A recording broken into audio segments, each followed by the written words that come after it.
The party is ending at 2. Hej, jeg hedder Ann. Hej, jeg hedder Marina. Hej, jeg hedder Mette. Og jeg hedder Pernille.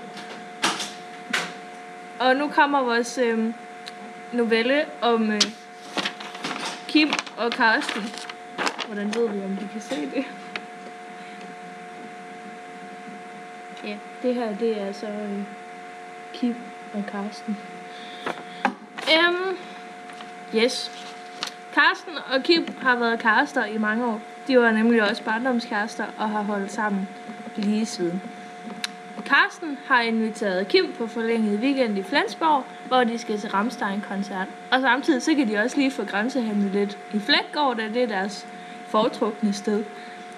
Og Karsten har tænkt sig fri til Kim under koncerten. Endelig kom dagen den 6. i 6. 2006, og Karsten og Kim, de skulle giftes. Kim bliver hentet af Karstens far i hans gamle Golf 2, og Karsten kører hen til Brabrandkirken på hans knallert. Klokken 10.30 er alle gæsterne klar i kirken, og Karsten venter på Kim ved alteret. Organisten begynder at spille, og ind kommer Kim i hendes stramme, røde, lagt latex kjole. Kim måtte tage et SU-lån, for at hun kunne betale for hendes kjole. Det er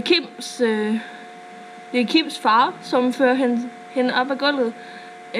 Det var hans betingelse, da han nu skulle betale for resten af brylluppet.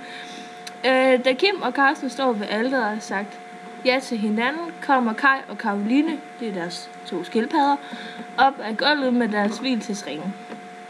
Karsten og Kim er meget glade for, at Kims far ville betale, nu da de ingen penge har og står i stor gæld til deres pusher, da de havde købt for meget.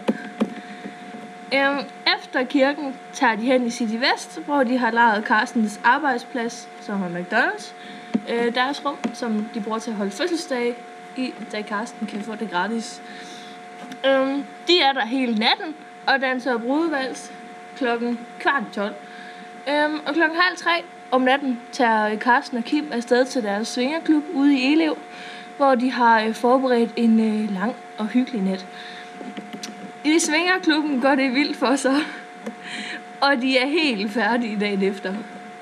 Dagen efter går deres bryllupsrejse igen til Flensborg, da de allerede har tømt deres sodavandslager om. Og samtidig er der blevet annonceret en ny Rammstein-koncert, og Karsten og Kim glæder sig rigtig meget. De har tænkt sig at hygge rigtig meget. Yes, det var vores novelle. Skide godt. Sådan, nu er der plads til dig. Hvad? Er det jeg var rigtigt? Er I ikke gået i gang? Ja. Okay, nu står hun bare lige. Hold sammen lige siden. Karsten har inviteret til Sikkert, hun stod bare i sådan lidt. Nej, det gik lige så godt. Nej, jeg kunne høre det grine. Og med sidste gang, så holder man mærke, jeg tager om telefonen, så jeg ved, hvad det. Ja, okay. Det her, det fungerer ikke for mig. Jeg kender det, jeg kan ikke. Du kan nu. Og du kan simpelthen starte med det menneske. Er du med? Det værste er, at den stadig Kan de lige få grænsehandlet lidt i Fleggaard, da det er deres foretrukne sted? Okay, jeg går ud nu. Det gik så godt! Ja, det gik så godt. Alt for helvede. Har du vist billedet af? Så skulle vi også tage det om alligevel. Ved du hvad? Det var meget godt, jeg kunne begynde at billede. Måske jeg skulle være forrest, og så kunne jeg gå ud og kaste. Ja, det tror jeg faktisk er en god idé.